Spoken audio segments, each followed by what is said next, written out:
Taas pasahe ang isa sa mga pangunahing nakikitang solusyon ng iba't ibang mga transport groups upang kahit papaano'y makabawi sa mababang kinikita bunsod ng mataas na presyo ng krudo. Ngunit sa public consultation kasama ang LTFRB, may ilang grupo ang hindi sinang-ayuna ng panukalang taas pasahe at iginiit na may iba pang dahilan kung bakit mababa ang kita ng mga driver at operators. Alamin ang kabuuan ng balita sa report na ito. Sa patuloy na pagtaas ng presyo ng mga produktong petrolyo, daing ng ilang mga transport groups na maitaas din ang halaga ng pamasahe pagdating sa mga public utility vehicles, gaya ng jeep, bus, taxis at iba pa para mabawi ang lugi sa kita.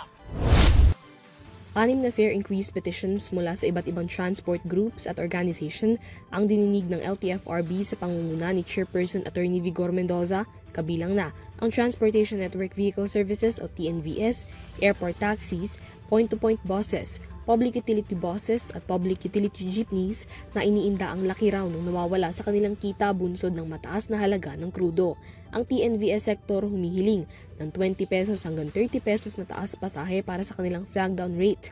30 pesos naman ang hinihiling ng taas pasahe ng grupong Laban TNVS kung saan dating 45 pesos na flag down rate maging 75 pesos na.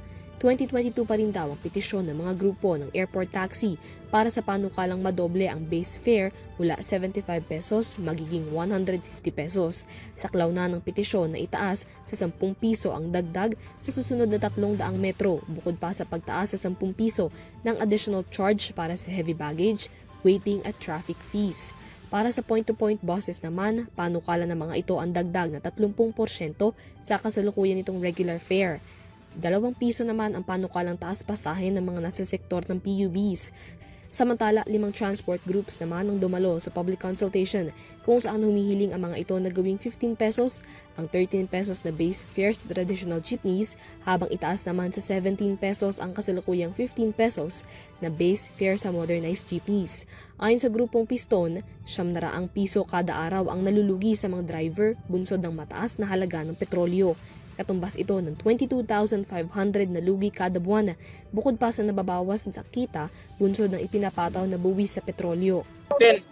Kung kami ay nakaka 30 liters per day, halos 900 pesos kada araw yung nawawalang kita at sa loob ng 25 days ay halos umaabot ito ng 22,500 yung direct na nawawalang kita. Pag tinignan natin, anong malaking epekto niyan, yung usapin ng excise tax. Sa ilalim ng excise tax, halos 6 pesos per liter.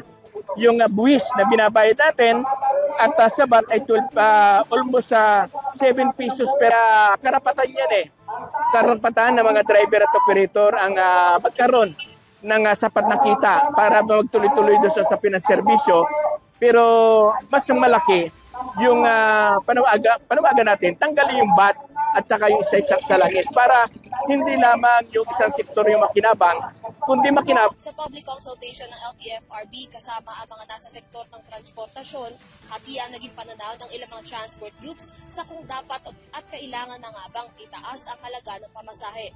Ayon sa mga transport groups, kung tutuusin, hindi lamang ang mataas na presyo ng petrolyo ang problemang kinaharap ng sektor ng transportasyon, kundi ang patong-patong pang problema na kailangan na raw masolusyonan ngayon.